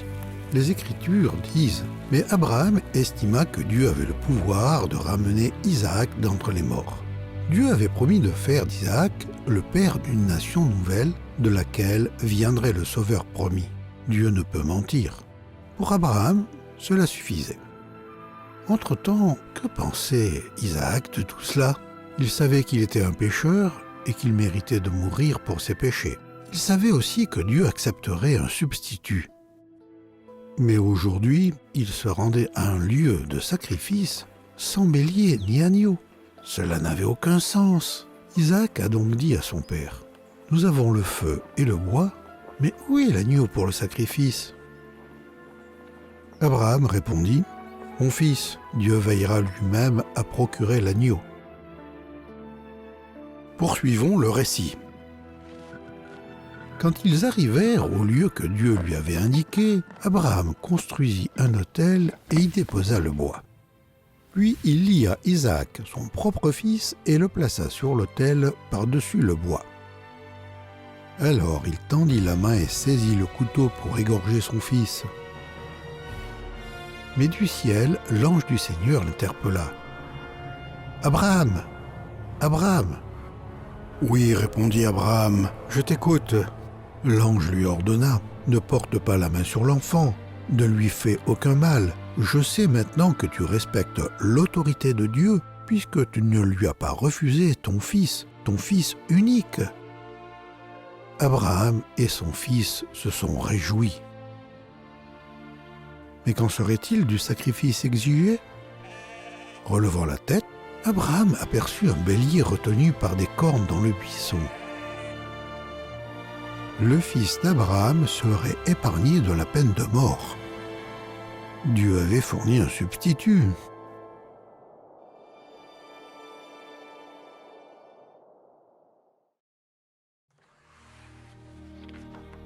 Comment est-ce que Dieu a secouru le fils condamné d'Abraham? Il a fourni un animal innocent et sans défaut pour mourir à sa place. Relevant la tête, Abraham aperçut un bélier retenu par les cornes dans un buisson. Il alla le prendre et l'offrit en sacrifice à la place de son fils. Tous ces événements illustraient le plan de Dieu d'envoyer sur terre un saint sauveur qui satisferait aux exigences de la loi du péché et de la mort, et qui secourrait des pécheurs de chaque nation de la terre. Abraham donna à ce lieu le nom de Yahvé-Jiré, l'Éternel pourvoira. C'est pourquoi l'on dit aujourd'hui, à la montagne de l'Éternel, il sera pourvu. Pourquoi est-ce qu'Abraham a appelé la montagne l'Éternel pourvoira et non l'Éternel a pourvu? Est-ce que Dieu ne venait pas de pourvoir à une rançon? En appelant la montagne l'Éternel pourvoira, le prophète Abraham prédisait le jour où, sur cette même montagne, Dieu lui-même allait pourvoir un sacrifice de sang si coûteux que Dieu l'accepterait comme paiement complet pour le péché du monde, afin que quiconque croit dans ce sacrifice ne périsse pas, mais ait la vie éternelle. Quelques 1900 ans après que le prophète Abraham a offert le bélier sur l'autel, le Sauveur promis lui-même allait dire, en parlant de cet événement historique, « Abraham, votre père, s'est réjoui à la pensée de voir mon jour. Il l'a vu et en a été heureux. » Tandis que la fumée du bélier montait vers les cieux, Dieu donnait à Abraham un aperçu d'un sacrifice à venir qui serait offert sur la même chaîne de montagnes. La réponse d'Abraham à la question de son fils Isaac « Où est l'agneau ?» prenait un sens beaucoup plus profond. « Mon fils, Dieu se pourvoira lui-même de l'agneau pour l'Holocauste. » Pour Abraham et son fils, Dieu n'avait pas encore fourni l'agneau. Il avait pourvu un bélier. Où était l'agneau? Au bon moment, Dieu lui-même fournirait la réponse.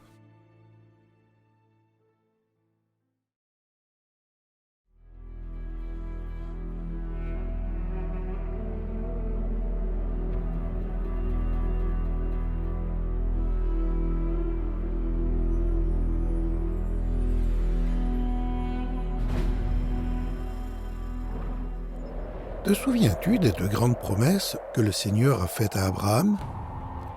Dieu avait premièrement dit « Je ferai naître de toi une grande nation ». Dieu a tenu sa parole. Abraham a engendré Isaac, Isaac a engendré Jacob, et Jacob a eu 12 fils, dont les familles sont devenues les 12 tribus d'Israël. Dieu a également dit « À travers toi, je bénirai toutes les nations de la terre ». Dieu allait aussi garder cette partie de sa promesse. En travaillant avec cette nation particulièrement et souvent rebelle, Dieu voulait montrer à tous les habitants de la terre quelle était sa nature et comment les pécheurs pouvaient venir à lui. Chaque fois que Dieu protégeait cette nation, il protégeait son plan de nous bénir, vous et moi. car c'était de cette nation que les prophètes, les saintes écritures et le Messie promis allaient venir. Le plan secret de Dieu avançait. Vers 1500 avant Jésus-Christ, Dieu a appelé Moïse, un descendant d'Abraham, à être son prophète. Moïse a écrit les 5 premiers livres de la Bible. Dieu a également utilisé Moïse pour conduire les 3 millions du descendant d'Abraham vers la liberté après 4 siècles d'esclavage. Dieu lui-même les a guidés à travers le désert hostile au moyen d'une colonne de fumée pour leur servir d'ombre le jour et une colonne de feu pour leur servir de lumière la nuit. Par son bras puissant, il leur a ouvert un chemin à travers la mer Rouge pour qu'ils s'échappent. Il leur a donné du pain du ciel et de l'eau sortant d'un rocher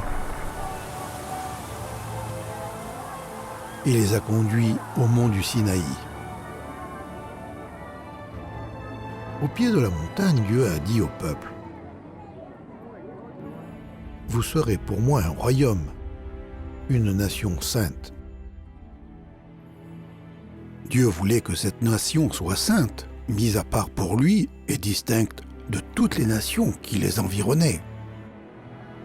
Mais le peuple ne comprenait pas ce que cela signifiait que d'être saint. Ses membres ne se voyaient pas comme des pécheurs impuissants.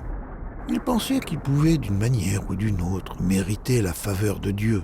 Pour leur apprendre une leçon quant à son ardente colère contre le péché, le Seigneur est descendu accompagné d'un feu dévorant, d'un violent tremblement de terre et d'un son de trompette retentissant. Le Sinaï était tout fumant parce que le Seigneur y était descendu dans le feu. La fumée s'élevait comme celle d'une fournaise et toute la montagne tremblait. La sonnerie de trompette devint de plus en plus puissante. Quand Moïse parlait, Dieu lui répondait dans le tonnerre. Dieu avait donné une seule règle à Adam. Il allait en donner 10 à cette nouvelle nation.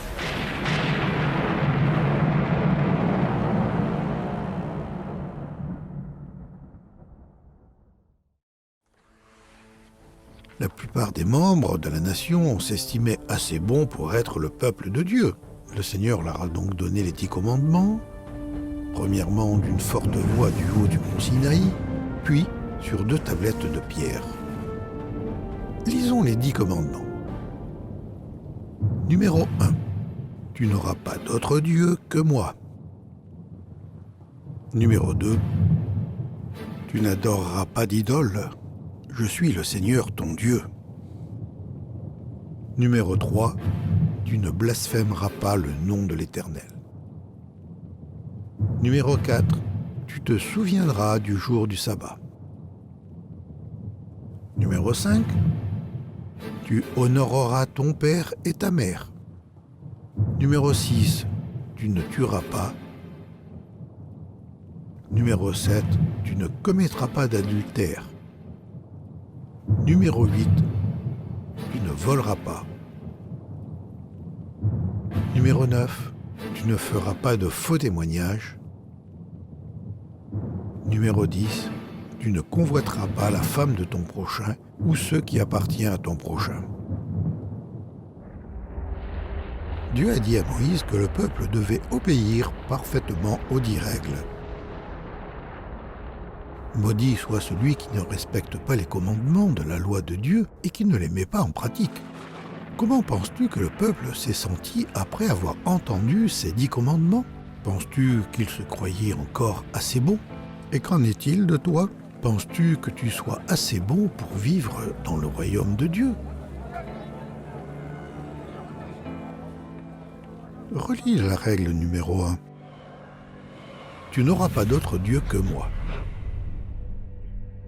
Est-ce que tu mets toujours Dieu en premier? Sinon, tu n'as pas respecté cette loi. Lis la règle numéro 5. Tu honoreras ton père et ta mère. Si tu as déjà désobéi à ton père ou à ta mère, tu es coupable devant Dieu. À présent, jette un coup d'œil à la règle numéro 8. Tu ne voleras pas. Si tu as déjà pris quelque chose qui ne t'appartenait pas, ou que tu as triché à un examen, tu as enfreint cette loi. As-tu jamais dit un mensonge? Alors tu n'as pas obéi à la règle numéro 9. Le dernier commandement nous dit qu'il est mal, de même, avoir envie de posséder ce qui appartient à quelqu'un d'autre. Dieu voit le péché dans notre cœur. Combien de péchés a-t-il fallu pour ruiner la relation qu'avaient Adam et Ève avec Dieu? Un seul. La norme parfaite de Dieu n'avait pas changé. Car si quelqu'un pêche contre un seul commandement de la loi, tout en observant les autres, il se rend coupable à l'égard de tous.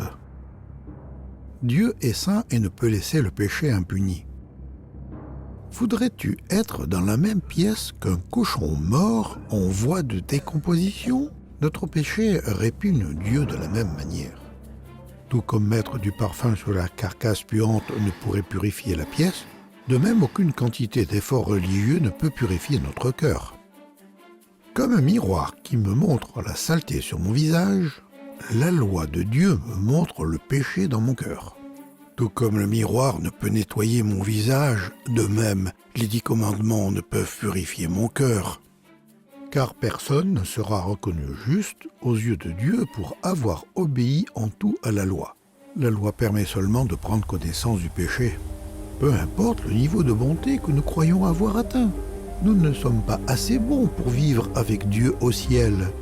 Nous avons besoin d'un sauveur.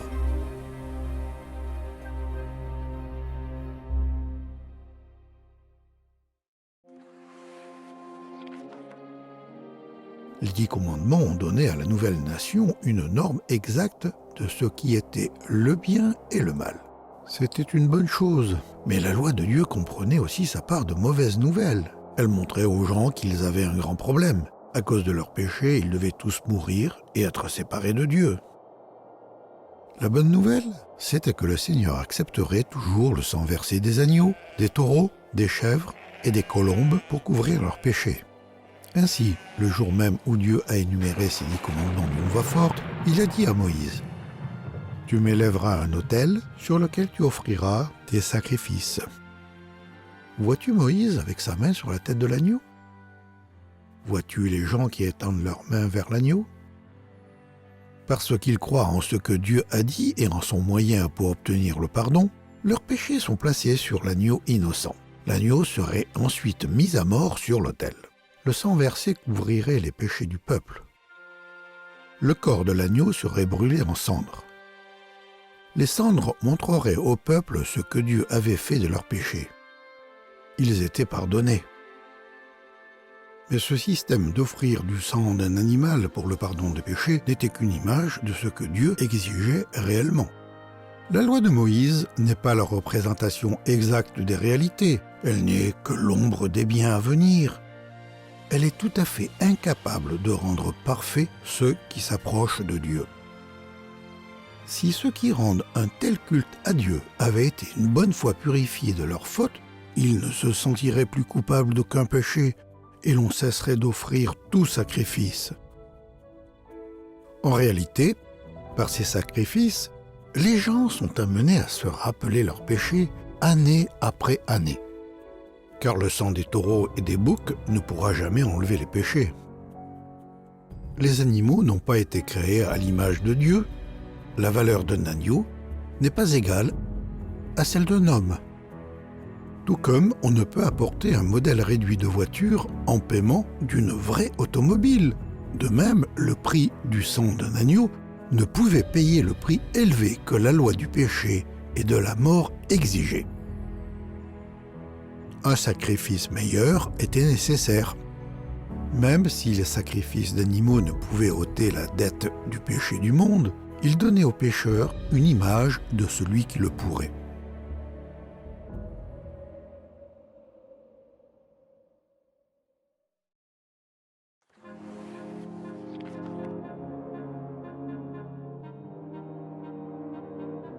À mesure que l'arrivée du Sauveur approchait, le Seigneur a confié à ses prophètes la tâche d'écrire beaucoup plus de prophéties. 12 concernent ce roi Messie. Voici quelques-unes de ses promesses anciennes. La Vierge deviendra enceinte, elle enfantera un fils. Et toi, Bethléem, Ephrata, de toi sortira pour moi celui qui dominera et dont l'origine remonte aux temps anciens, au jour de l'éternité. Car un enfant nous est né, un fils nous est donné. On l'appellera admirable, Dieu puissant, prince de la paix. Voici, votre Dieu viendra lui-même et vous sauvera. Alors s'ouvriront les yeux des aveugles, s'ouvriront les oreilles des sourds. Alors le boiteux sautera comme un cerf. Semblable à un agneau qu'on mène à la boucherie, ils ont percé mes mains et mes pieds. Le Sauveur promis allait-il venir? Mais quand et qui serait-il? Comment ces prophéties allaient-elles s'accomplir?